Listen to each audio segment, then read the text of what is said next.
Good morning, evening, or afternoon, whichever one's going on for you at this current point in time. Today, I was doing some string trimming with my string trimmer, and I'm telling you, I have an issue, and that was that I didn't check how much string I had in this last season. So between last year and now, I was string trimming basically with hopes and dreams that I wouldn't run out of string.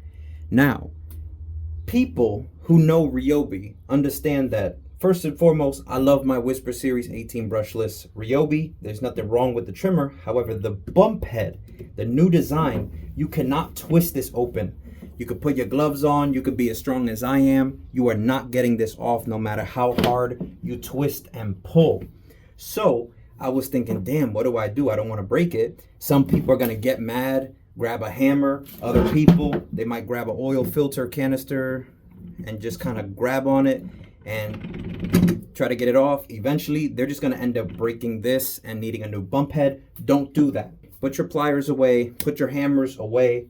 There's a better way. Now, I was looking around, and about a month ago, another channel confirmed something that I recently came across. So I'm going to leave a link in the description to the original video, and the channel is called Fix Everything Yourself. They made a video basically confirming the suspicion because RYOBI actually sends a small rod so that you can basically wedge it in through the body and be able to take the whole bump head off in order to return it or replace it with another one. If you look at the back of the head, you'll see that there are some slits, and what his video actually confirmed to me was that you can actually stick a screwdriver in here, and I mean, it doesn't have to be a screwdriver, any thin piece of metal, and just pin it against something. You can either hold it with your hand and twist the head, or pin it against the floor, hold it with your feet. I don't care what you do. I'm not going to show my feet on the internet because y'all are weird, but this head right here will eventually spin from unlocked or from locked to unlocked by spinning it in that given direction. So if you pin it here and then you spin it to the left, you'll unlock it, spin it to the right, and it will be locked. So you want to pin it against the body of the shaft of the string trimmer itself, and then hold it in place. And as you turn, the spring will release and you get your head off. Now, once you pull out the head, or once the head comes off, the actual bump button will be holding whatever string is in your system through here. Now, it's not always going to be as easy as this. Sometimes you get a clog, you get a snag, something happens. These are not really meant to be pulled off every season. It's more once you run out of string, you pull that old piece of string out and just feed in a new one while the thing is assembled. So this shouldn't be opened every day, but sometimes snags do happen. So I'm gonna leave a link in the description for the original person. Go give them a view because they did confirm my suspicion, but that is all it takes. Now I've got about maybe 2 feet left of string. And so eventually when that goes, I'm going to be upgrading to the heavy duty line. If you have stubborn foliage or bigger vines, thicker bushes, stuff near you that is just stubborn, go with the heavier duty stuff, but make sure that it's the diameter of cable or string that is compatible with whatever machine you have. I'm going to leave a link in the description to my trimmer, the heavy duty line, as well as the standard line. Now on the bottom side of this head, this is if the bump head was looking at you, you're going to see that there is notches. See if I can zoom in action. There's a notch right here that kind of sits in. This right here, looking that way, is the arrow that needs to match up with the head, so when you spin them, it spins to the locked position. So this little trapezoid, or this little notch right here that sits into the edge, when you spin it, it's supposed to spin out from locked to unlocked, and it's supposed to sit here when it's unlocked, and then switches over to locked. So if you can get a screwdriver in here and kind of pry back on it, it's going to sit back off the collar. So you'll be able to see that it kind of has a little bit of a lip here. What you want to do is get it far back enough to where you can shave down some of that plastic material.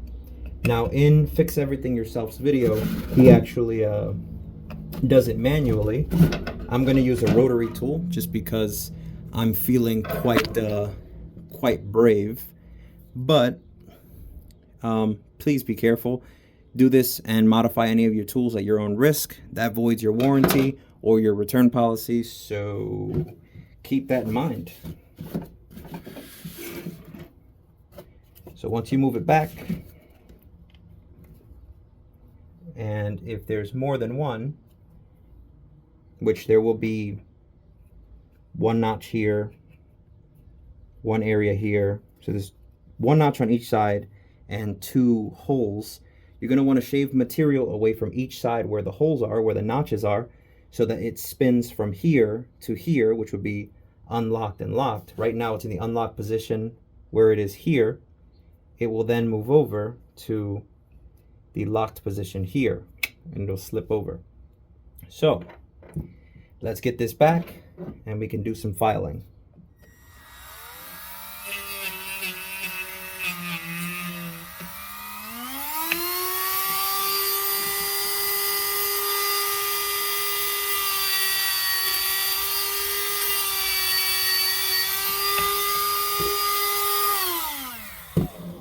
So once you feel like you've shaved some material off, you're gonna go over to the opposite side, try to keep it up and away, or at least not touching your screwdriver, and you're gonna do the same thing.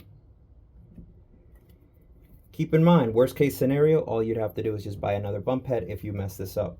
So try not to.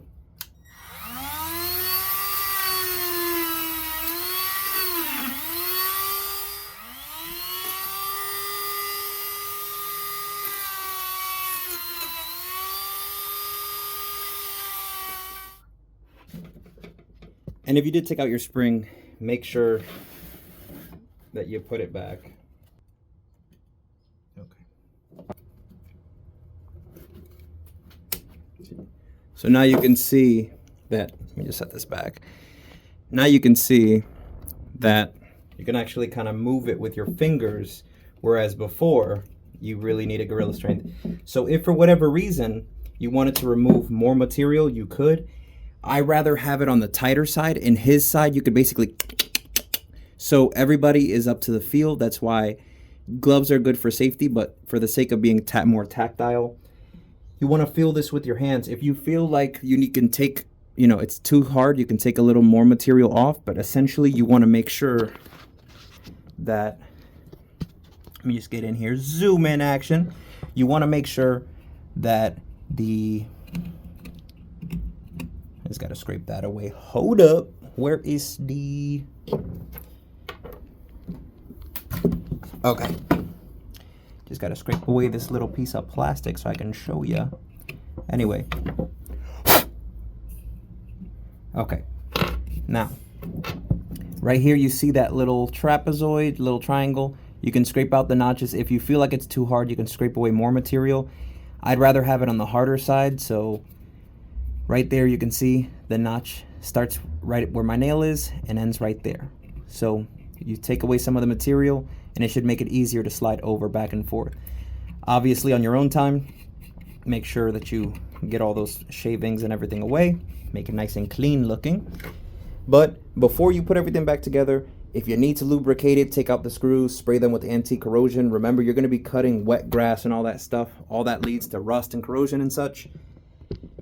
Give your tool a fighting chance against the elements. Try to weatherproof this, or at least weather resistance, increase their weather resistance. So you can spray that, either some kind of silicone lubricant or silicone grease, or something that is rated for rubber, plastic, and metal. Those multi-purpose lubricants, they work pretty damn well.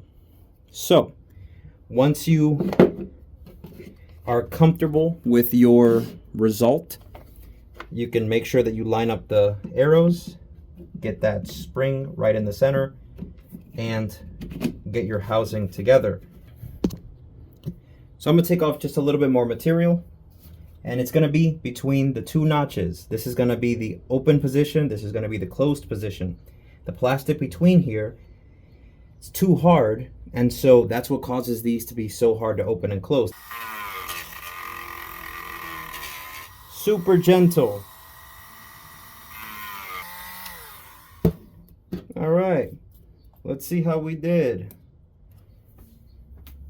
while we're here, give this a little dusting, get all this plastic out. Yeah. Okie dokie.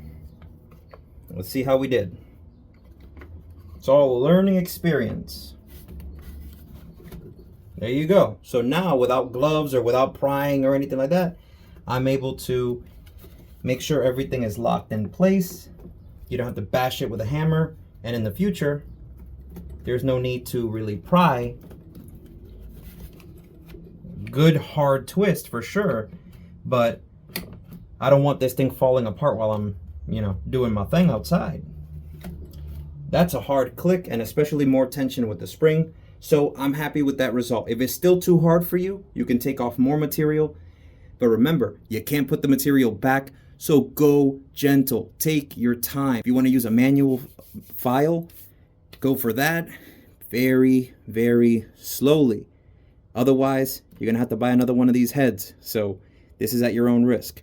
I'm going to leave a link to my trimmer, a link to the standard line, and a link to the heavy duty line right over here. Excuse me.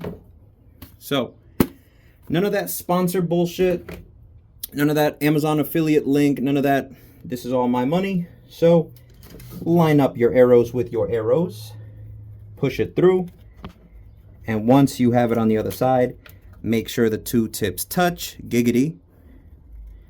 Once it's in the middle, you want to crank it down till you have about 5, 6, 7 inches on each side of the hole or on each side of the head, and you should be good to go.